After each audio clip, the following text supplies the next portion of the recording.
Hello, San Juan County. It is Friday the 26th when we're recording this. It's 4 in the afternoon. It's a sunny day. And we have a special guest, last-minute guest. Thank you so much. This is State Representative Alex Ramel. Rhymes with camel. And I've been struggling with Ramel or Rommel for months, and now I know. All right. Rhymes with camel. So that's how we're going to remember this once and for all. Thanks for stopping by. I just wanted to get video of you here in Friday Harbor. Not that you're not here a lot, but I love that you're here. It's great. And you live in Anacortes? I live in Bellingham. Bellingham. Yeah. Okay. Yeah. Quite a trip then down here. Yeah. Yeah. It takes an hour to get to the ferry, and then however long the ferry takes, as you know. But it's an important part of the job, and I'm fortunate to get to represent a district where going to the far end of the district means coming to San Juan Island and like a little spending tiny the weekend. vacation. Yeah, A little bit. yeah. Exactly. Well, thanks for squeezing us in a busy day. I know when you come here, it's wall-to-wall meetings, and everybody wants some of your time. Tell us what you did earlier today.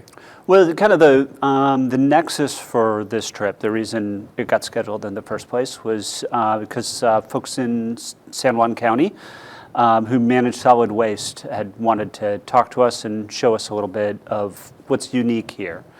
So I'm on the Energy and Environment Committee, as you know, and we've been looking for the last couple of years at some big possible changes to how we might do solid waste management and recycling in particular in Washington State. We've been holding steady at 40 or 45% of our solid waste gets recycled in Washington for a couple of decades. And we know that we could do a lot better if we had a more efficient recycling system. Other places are doing a lot better than we are, and we think we could make some changes. But we want to be thoughtful about how we make those changes. And not just think about sort of the big cities or the small towns, but really think about some of the unique circumstances. Because we need it to work for consumers, and we need it to work for the folks that operate the transfer stations. But we also need it to work for the local hauling operations and the local administrators. And so San Juan County is, as you know, a particularly unique place. We've got 3 different kinds of transfer stations on Lopez and San Juan Island and Orcas. They're administered a little bit differently, they're funded a little bit differently, and they operate differently. And so it's a good kind of case study for me to think about, but also really important for me to understand the ins and outs of how those different operations work, so that when we're thinking, okay, what if we change the way that we pay for waste hauling? Well, how does that affect folks on Orcas, and how does that affect folks on San Juan Island? What did you learn today? Well, a couple of big pieces. The challenges that we have on the islands, not news to anybody, but getting things on and off of the islands is especially difficult. So there's been a lot of investment made in things like on Orcas. They've got a glass crusher that they're turning into reusable material on island. So rather than pay to ship a marginal recycling product, Recycle it here. Reuse it here. Reuse it here. And so, one of the things I want to be thoughtful about is if we're changing the way that we pay for recycling, and who gets paid for that recycling. Does that create stranded assets, equipment that's been invested in here that would no longer be useful, and that folks have paid for, sometimes with philanthropy, sometimes with tax dollars, but we're going to try to strand as few assets as possible while we're still making improvements in the system. So those are some of the kinds of things we've tried to wrap our head around. Did you smell the smoke today? There's a 180 hectare fire over in just west of Victoria that seems to be the smoke seems to be finding its way over here. I had heard that. I didn't smell it myself, but yeah, last night, not today. Yeah, my sniffer's not the best, but yeah, it's indicative of the kinds of challenges that we're going to continue to face until we really get our heads wrapped around climate change. Hottest day on record this week. It happened this week, I think 2 days in a row, if I remember. A lot of little reminders Yeah. about what's going on, right? Yeah. And so everything we can do to improve our recycling system is going to make a dent, help us make a dent in contributions to climate change. And I really think Washington State is the kind of place where we can model good solutions, prove them out, and showcase them so that other states and other places can follow that example. Such as Cap and Invest? Such as our Cap and Invest, the Climate Commitment Act program, is, I think, probably the best example of that. You and I talked about this a little bit a couple of weeks ago, but Washington State has put in place a program that requires polluters to pay. So the biggest greenhouse gas emitters are paying into a system based on how much pollution they're emitting each year, incentivizing them to bring that down a little bit each year so that over the next 30 years we'll be moving towards net zero steadily. And then the money that comes in from those auctions, we're able to invest in making sure that that clean energy transition happens in a way that brings everybody up together. So we're able to invest in rural communities and things like our ferry system. We're able to invest in heat pumps and electric vehicles for lower income folks for whom making that transition would otherwise be difficult. But if you can invest in a heat pump, that comes with air conditioning, which is increasingly important in these hotter summers like we're talking about. So you're not really campaigning. You're not supposed to campaign per se. You have to be careful even what email you use and, all that stuff. So this isn't really a campaign question about 2117, the initiative that would repeal Cap and Invest. It's more a question just to you as a legislator. And I guess there's no way to ask this. It doesn't wind up sounding like I'm taking a stand just by asking the question. I'm going to ask it anyway. Tell me what it would be like if 2117 passes. You sworn in. You're running unopposed, so you're guaranteed our next state representative. I'd have to mess it up pretty badly. Yeah. So you get sworn in the 8th or 9th or whatever that is, and Cap and Invest has passed. And you mean the initiative is passed the and Cap and initiative Invest is passed is and repealed? Cap and Invest is repealed and the initiative is passed. And $16 billion of anticipated revenue over the next 16 years is gone. What would that look like? It means, so the Climate Commitment Act is how we're going to pay for our ferry system. So I know that's going to be top of mind for a lot of people here. We've got a plan to build 5 new vessels. We've got the money appropriated. But no, wait, explain that. So that's earmarked for the propulsion systems of those ferries, right? Not the entire structure. But there's no plan to pay for the whole structure without paying for the propulsion system. You can't have a boat with no motor. That would be a bigger mistake than we want to make. So we would end up with no plan to successfully replace the aging vessels in our ferry fleet. We'd be back to the drawing board on that. It doesn't erase the need to buy those new boats. It just erases the plan for how we're going to pay for them. Similarly with other elements of our clean energy transition. We need to invest in electricity transmission to bring electricity across the Cascade Mountains from where it's being produced right now to the population centers and industrial centers where it's being used. We can invest Climate Commitment Act money in transmission. That's going to be a big thing that I plan to work on next year. That plan is probably scrapped. RL Palco would like to have another submarine power line. Yep. I hear $150 million is the $110 to $150 million. Yeah. Not to get off track, but have you been involved in those conversations? I've talked with Foster about that a couple of times. Yeah. Redundancy is important, right? And it's important on a small scale when we're talking about the island utility. It's important on a larger scale when we're talking about all of Washington State, right? We can improve the reliability of our energy system and bring down that pollution, but only if we've got those resources to invest.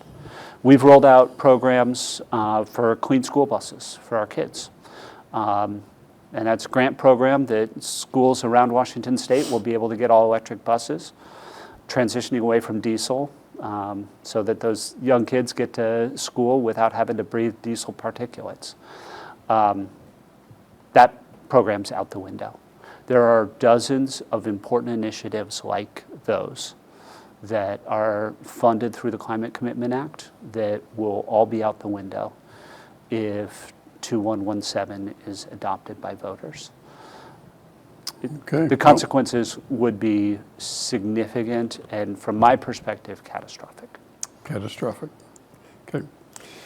While we have you here for about another 10 minutes. Would you like to talk a little bit about affordable housing? It is alternating between ferries and affordable housing is always the number one. Number one and number two, yeah. So, one of the other things I was able to do today was to sit down with the mayor here in Friday Harbor and some members of his team and some members of the city council. We had conversation about a number of things, but affordable housing was right at the top of the list there. The way I've been thinking about our housing crisis statewide, and it's got some unique angles in the islands, but it's similar. The way I've been thinking about it is that we really have three legs to the stool that we need to be working on each year. The first leg to the stool is supportive housing.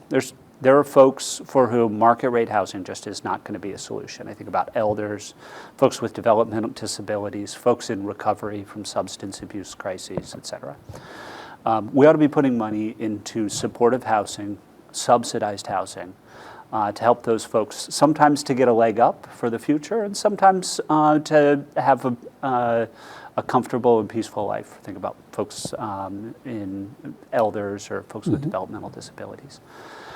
We've made a lot of investments in Washington State, and we're making more through what we call the Housing Trust Fund. One other piece here locally that we were able to do last year was help make it so that those Housing Trust Fund dollars can be matched by the local real estate excise tax for affordable housing. When that's done, up till now, our housing providers, whether community land trusts, for example, have not been able to take advantage of a from a property tax exemption that we offer to other providers in other parts of the state. That real estate excise tax here in San Juan is kind of a unique thing. Yes. This last year, we were able to extend that benefit. Should have been extended a long time ago, but sometimes the islands just get overlooked, as you know, and we ended that oversight with regards to with that exemption. So that'll help local providers build more supportive housing. That's a big piece of the stool, but it's not enough by itself. We need to build more market rate housing. And that's especially important in our urban areas, and we've been focused over the last couple of years in trying to get our city governments to be better partners in implementing things like missing middle housing, row houses, townhomes, those kinds of things that market rate, but we used to build a lot of them. We're not building as much anymore. Part of that has to do with zoning, and we just want to get back to where those are allowed uses that because they're smaller, easier to build, can be less expensive, and therefore can be more affordable. So the housing supply is a big piece of the solution, but alone that's not enough either, right? Because that's going to take years before our housing supply can catch up with the 400,000 is the number. 400,000 houses needed. The number that's probably in the range of accurate right now. But if you look out 10 years, we need another 1 million new housing units in Washington. So maybe we need 400,000 now. That could be about right. Wow. I don't have exactly that number, but that sounds. We need 400 here, but over the next 20 years. Over the next. And that's the island. Okay. That's the data that's kind of got the most currency right now. 400 and something, 422. But it's paced. It's 20. Yeah. But when you think about building in this little place, building 20 new houses every year for 20 years in a row, it almost feels like an impossibility to me because it takes so much to, to find the land and get the zoning, get the planning, and get the financing to be able to. So it probably won't be a straight line like that. It'll probably be, but that's even here, even this little place. Yeah. Well, and I think that's why we also need to be thinking about more housing forms and types, right? If that's 20 single-family homes, that's bigger. That's a bigger ask. If it's row houses or condominiums, those kinds of solutions can be a great fit for a lot of people, and are more affordable and consume less land, so to speak. What's the third leg of the stool? Third leg of the stool is rent stabilization. So building more homes is going to help over time, but in the short term, I talk to too many people whose rent has gone up by hundreds of dollars a month from one year to the next. Yeah. And I believe that we ought to say, if you've got an agreement with your landlord that your rent's going to be X dollars, it should be able to go up a little bit. This would be a statewide law? Statewide law. Yeah. Rent can go up Not a little bit each cities. year. Correct. What kind of reception do you get in small towns with that? Well, when you talk to tenants in small towns, they're experiencing the same problem, right? Right. I think the concern I would have about just saying it can only be in cities or it's a local option is that you would see a sort of a displacement effect. I think it's a fair rule, and I think I would want tenants who move from one part of Washington to the next to know that they have similar protections in one place and the next. Yeah. So it's a controversial idea, no doubt, but we passed it out of the House this last year. The Senate didn't pass it, but I've got reason to be hopeful that we've got a shot at doing that next year. And so that's going to be a big part of the solution when we get back to Olympia next January. I am sure landlords hate that idea. Some landlords hate that idea, to be sure. Some landlords look at it and say, I would never raise the rent on a tenant by 10% a year or 20% a year. I'd sometimes raise the rent 3 or 5%, but never that much. And they look at their peers who are doing that and they see that they're at a competitive disadvantage because they wouldn't treat people that way. And those landlords that I talk to actually favor having a level playing field for the industry. Very interesting. That is extremely interesting. I only have 5 more minutes of your time. Okay. I appreciate again your stopping by. I want to use the last few minutes to just talk about you. Oh, sure. What do you do when you're not being a state representative? Well, the state legislature is supposed to be a citizen legislature, so I work part-time for a small nonprofit that works in environmental advocacy. It's called Stand.Earth. So I mostly help Stand.Earth. Okay. It's both the name of the organization and our website. And, the main thing I do is help city and county governments develop local climate action strategies that are effective ways to reduce pollution.